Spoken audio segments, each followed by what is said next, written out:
Information technology की क्रांति के बाद आज हर व्यक्ति के हाथ में मोबाइल फ़ोन है। हर व्यक्ति इंटरनेट के ज़रिए पूरे विश्व से जुड़ा हुआ है तथा सोशल मीडिया के माध्यम से एक दूसरे से विचारों का आदान प्रदान करता है। जैसे जैसे इंफॉर्मेशन टेक्नोलॉजी के ज़रिए औद्योगिक क्रांति बढ़ी, वैसे वैसे लोगों की इच्छाएं भी बढ़ती गईं और इच्छाओं की पूर्ति ना होने पर डिससेटिस्फैक्शन भी बढ़ी। आज के युग में हर व्यक्ति बटन दबाकर दुनिया के किसी भी हिस्से से अपने लिए प्रोडक्ट मंगवा सकता है, खाना तथा दवाइयाँ मंगवा सकता है तथा और भी बहुत कुछ कर सकता है। लेकिन क्या आज का द सो कॉल्ड आधुनिक समाज सही दिशा में जा रहा है? आज के समय में जब इंटरनेट और सोशल मीडिया हमें हर क्षण प्रभावित करते हैं, तो इंद्रियों को कैसे नियंत्रित किया जा सकता है, which is very much impossible in today's context. क्या भौतिक सुख सुविधाओं की अति हमारी चेतना को कमज़ोर कर रही है? यदि हाँ, तो इसका समाधान क्या है? जब संपूर्ण समाज भौतिक सुखों में व्यस्त है, तो आत्मिक शांति अथवा जागृति कहाँ से प्राप्त हो? क्या यह संभव है कि हम सभी इच्छाओं को संतुलित रखते हुए समाज में रहते हुए भी आध्यात्मिकता के रास्ते पर चलते रहें? समुद्र की तरह स्थिर और अचल बने रहने की कला कैसे सीखी जाए, विशेष रूप से जीवन की कठिन परिस्थितियों में जब सर्वाइवल के लिए कंपटीशन इतना ज़्यादा हो? ऐसे ही कुछ कठिन सवालों का जवाब आज से 5000 साल पहले लिखी हुई श्रीमद् भगवद गीता में उपलब्ध है। तो चलिए दोस्तों, देखते हैं कि भगवान श्री कृष्ण के द्वारा बताए गए श्लोकों के रूप में इन सवालों के क्या उत्तर मिलते हैं। ओम योगः कर्मसु कौशलम्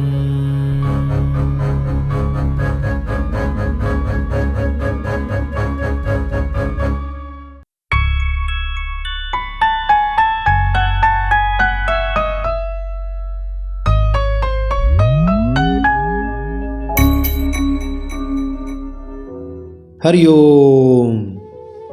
दोस्तों, पिछली वीडियो में हमने डिस्कस किया था कि भगवान श्री कृष्ण अर्जुन को बता रहे हैं कि अंतःकरण की निर्मलता को प्राप्त होने के बाद साधक को क्या प्राप्त होता है। इस पर श्री कृष्ण ने कहा कि अंतःकरण की निर्मलता प्राप्त साधक के संपूर्ण दुखों का अभाव हो जाता है और उस शुद्ध चित्त वाले कर्मयोगी साधक की बुद्धि शीघ्र ही परमात्मा में स्थित हो जाती है। इसके बाद प्रश्न उठाया कि जिस साधक की मन सहित इंद्रियां जीती हुई नहीं हैं, ऐसे विषयासक्त मनुष्य की बुद्धि कैसे विचलित हो जाती है? तो कहा, अयुक्त पुरुष के अंतःकरण में निश्चयात्मिका बुद्धि नहीं होती और उस अयुक्त मनुष्य के अंतःकरण में भावना भी नहीं होती तथा भावना रहित मनुष्य को शांति नहीं मिलती और शांति के बिना सुख कहाँ। इसके बाद एक नवीन प्रश्न उठाया कि अयुक्त पुरुष में बुद्धि क्यों नहीं होती? तो इस प्रश्न का उत्तर देते हुए श्री कृष्ण ने कहा कि बिना नाविक के जिस प्रकार वायु नाव को नदी में दूर खींच ले जाती है, उसी प्रकार विषयों में विचरती हुई इंद्रियों में से जिस किसी इंद्री के साथ मन रहता है, वह एक ही इंद्री उस अयुक्त मनुष्य की बुद्धि को हर ले जाती है। अयुक्त पुरुष में बुद्धि क्यों नहीं होती? इसका उत्तर तो पिछले श्लोक में बता दिया। अब जो पुरुष युक्त होता है, अर्थात योग के योग्य होता है और जिसकी इंद्रियां भी वश में रहती हैं, उसकी स्थिति क्या होती है? इस पर श्री कृष्ण कहते हैं, तस्माद्यस्य महाबाहो निगृहीतानि सर्वशः इंद्रियाणि इंद्रियार्थेभ्य तस्य प्रज्ञा प्रतिष्ठिता। इसलिए हे महाबाहो, जिस पुरुष की इंद्रियां इंद्रियों के विषयों से सर्वथा विमुख की जा चुकी हैं, उसकी बुद्धि स्थिर होती है। देखना आंख का विषय है, सुनना कान का विषय है तथा इसी तरह बाकी की इंद्रियां भी अपने अर्थों में बरतती हैं। इसमें बुराई ही क्या है? क्या हम अपनी इंद्रियों को उनके अर्थों में बरतने से रोक दें? क्या हम अपने हाथों से अपने कानों को बंद कर दें? निगृहीतानि सर्वशः का मतलब तो यही हुआ, लेकिन ऐसा नहीं है। इसको एक एग्जाम्पल से समझते हैं। आपने देखा होगा कि आपके स्वजन, खासकर बच्चे, अपना ज़्यादा समय आजकल मोबाइल पर रील्स देखने में ही बिताते हैं। तो क्या आप उनको ज़्यादा देर मोबाइल देखने से रोकते हो? अगर हाँ, तो इसका कारण यही है कि आप जानते हो कि ज़्यादा मोबाइल या टीवी देखने से आंखें कमज़ोर हो जाएंगी। जी हाँ, यही है इंद्रिय निग्रह। यही एग्जाम्पल बाकी की इंद्रियों पर भी लगा लें। यह इंद्रियां हमको जीवन निर्वाह के लिए मिली हैं, भोगों को भोगने के लिए नहीं। आपके जीवन में जितना ज़्यादा इंद्रियों का उपयोग बढ़ता जाएगा, भोगों में आसक्ति बढ़ती जाएगी, उतने ही ज़्यादा जीवन में दुख तथा डिससेटिस्फैक्शंस भी बढ़ती ही जाएंगी। पिछले कुछ श्लोकों में भगवान श्री कृष्ण ने स्थित प्रज्ञ व्यक्ति के लक्षणों के बारे में अर्जुन को बताया। अब एक साधारण व्यक्ति तथा एक स्थित प्रज्ञ व्यक्ति में अंतर बताते हुए श्री कृष्ण अर्जुन को कहते हैं, या निशा सर्वभूतानाम तस्याम जागृति संयमी यस्याम जागृति भूतानि सा निशा पश्यतो मुने।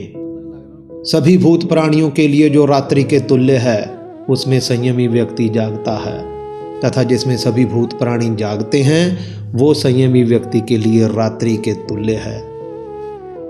यहाँ रात्रि का अभिप्राय सूर्यास्त के बाद होने वाली रात्रि से नहीं, वरन साधारण व्यक्तियों की योग में विक्षिप्त अवस्था से है।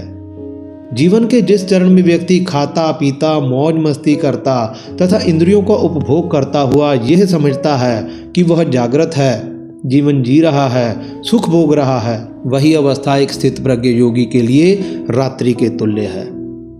क्योंकि इंद्रिय उपभोगों से दूर परम चेतना में डूबा हुआ वह सोया रहता है, क्योंकि वह जानता है संसार नाशवान, क्षणिक, अनित्य तथा दुख रूप है, तथा उस परमपिता परमात्मा के दिग्दर्शन से होने वाली शांति तथा आनंद को जो अनुभव एक योगी को होता है, उसके लिए वही सवेरा है।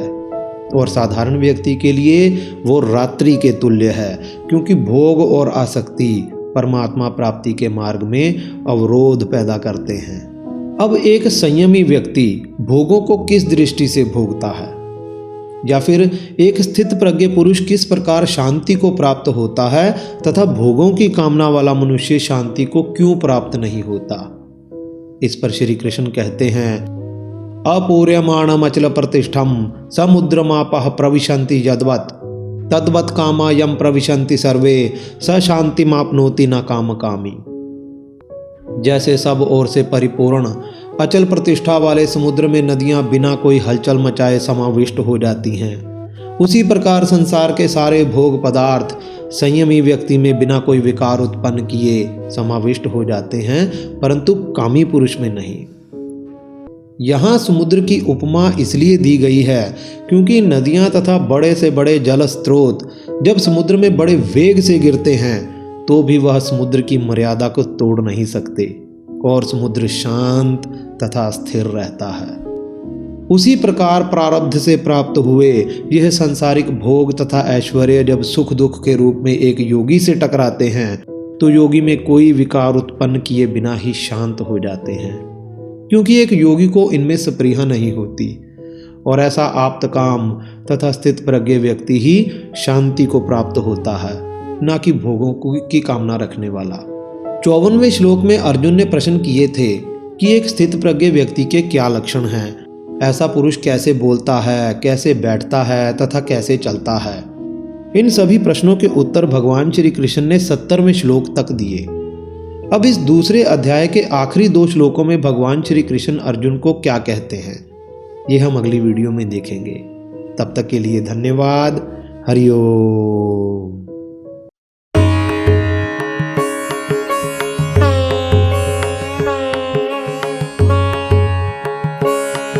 दोस्तों, पिछली वीडियो में हमने प्रश्न पूछा था कि इनमें से कौन सा दर्शन अद्वैत की धारणा पर जोर देता है। ए सांख्य, बी वेदांत, सी योग तथा डी मीमांसा। सही उत्तर है बी वेदांत। वेदांत दर्शन पर बनी हमारी विशेष वीडियो देखने के लिए डिस्क्रिप्शन में दिए हुए लिंक पर क्लिक करके देख सकते हैं। इस श्रृंखला से जुड़ा हुआ हमारा 41वां प्रश्न है, इनमें से कौन सी इंद्री 5 कर्म इंद्रियों में से नहीं है। ए हाथ, बी पैर, सी गुदा तथा डी जिह्वा। कृपया कमेंट करके ज़रूर बताएं और अगर वीडियो अच्छी लगी हो तो लाइक ज़रूर कर दें और जिन लोगों ने अभी तक चैनल को सब्सक्राइब नहीं किया है वो सब्सक्राइब ज़रूर कर दें। धन्यवाद। हरि ओम।